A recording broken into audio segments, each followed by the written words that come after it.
অতিরিক্ত কোনো কিছুই ভালো নয়। আমি আজকে 4টি পয়েন্ট নিয়ে আলোচনা করব। প্রথম পয়েন্টটি হচ্ছে, অতিরিক্ত শাসন অনেক সময় মানুষকে সুযোগ সন্ধানী বানিয়ে ফেলে।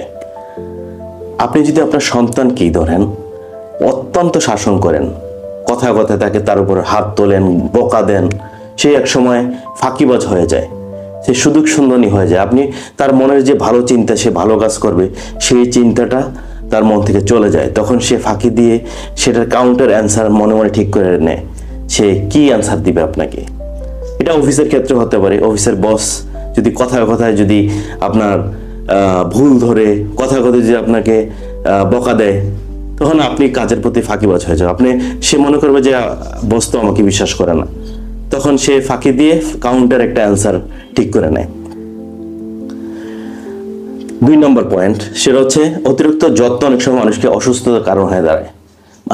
একটু কাজ দেওয়া আপনি একদম আর সন্তানকে নিয়ে আল্লাহ কি করা যায়, একদম ডাক্তার কবিরাজ একাকার হয়ে গেল।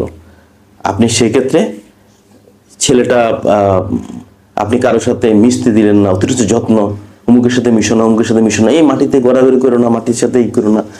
মানে সে তার এক সময় সে যখন বড় হয়, অ্যাডাল্ট হয়, তখন সে তার চারপাশের পরিবেশের সাথে ম্যাচ করাতে পারে না।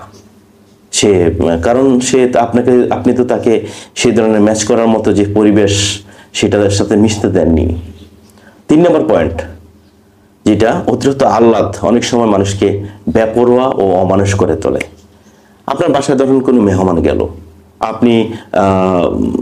আপনার সন্তান তো অবুঝ, কিছু বোঝে না, আপনার থেকে একটু ছোট লেভেলের কোনো মেহমান গেল, আপনি যদি তাকে, সন্তান যদি তাকে উল্টাপাল্টা প্রশ্ন করলো, উল্টাপাল্টা একটা আচরণ করলো, আপনি কিছুই বললেন না, কোনো শাসন করলেন না তাকে, আপনার সেই ছেলে আপনার এক সময় বড় হলে আপনার সাথে বেয়াদবি করবে, সে চরম বেয়াদব হবে সন্তানটা, সে যতই মেধাবী, যতই ভালো স্টুডেন্ট হোক না কেন। আমার এক সে তার গল্প বললো, তার বোনের দুঃসম্পর্কে বোনের বাসায় গিয়েছিল বেড়াতে। সন্তান চিল্লিয়ে বলতেছে, তুমি কেন আসছো আজকে? তুমি আসার কারণে আমার আম্মু আমাকে নিয়ে বেড়াইতে যাইতো, কিন্তু সে আজকে তোমার কারণে আমি বেড়াইতে যেতে পারলো না, উল্টা পাল্টা এই চিল্লাচিল্লি করলো। কিন্তু ওর দুঃসম্পর্কে বোন কিছুই বললো না। এরপর থেকে সে আর কখনোই ওই বাসায় যায়নি বেড়াতে। যাক, মনে কষ্ট পেলো। কিন্তু এই যে সন্তানটা বেয়াদবি করলো, আপনি কিছু বললেন না, বড় হলে এটা এফেক্টটা দেখবেন আপনার উপরই পড়বে। 4 নম্বর পয়েন্ট, যে অতিরিক্ত ভালোবাসার জন্য মানুষ সম্পর্কে মূল্য দিতে পারে না। অনেকটা যে ব্যাপারটা হচ্ছে, ওই অতিরিক্ত মিষ্টি খেয়ে যে সুগার হওয়ার মতো অবস্থা।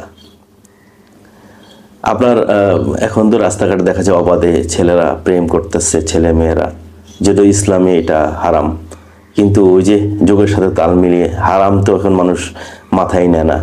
এই বাবু, বেবি, কি অবস্থা, আল্লাদে আতখানা, একজন আরেকজনের কি অবস্থা। তো যাই হোক, আপনি যদি তাকে অতিরিক্ত ভালোবাসা দেখান, একসময় তার কাছে আপনার মূল্যটা কমে যাবে, আপনাকে সে মনে করবে, এবং আপনাকে অনেকটা চাকরের মতো মনে করবে।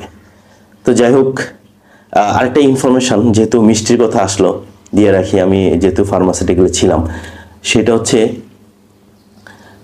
অতিরিক্ত মিষ্টি অথবা চিনি খেলে ডায়াবেটিস হয় না। যদি ডায়াবেটিস হয়, সেই ক্ষেত্রে অতিরিক্ত মিষ্টি এবং চিনি খেলে ডায়াবেটিস বাড়ে। এটা ইনফরমেশনটা মাথায় রাখবেন। সবাইকে অনেক ধন্যবাদ, ভালোবাসা রইল।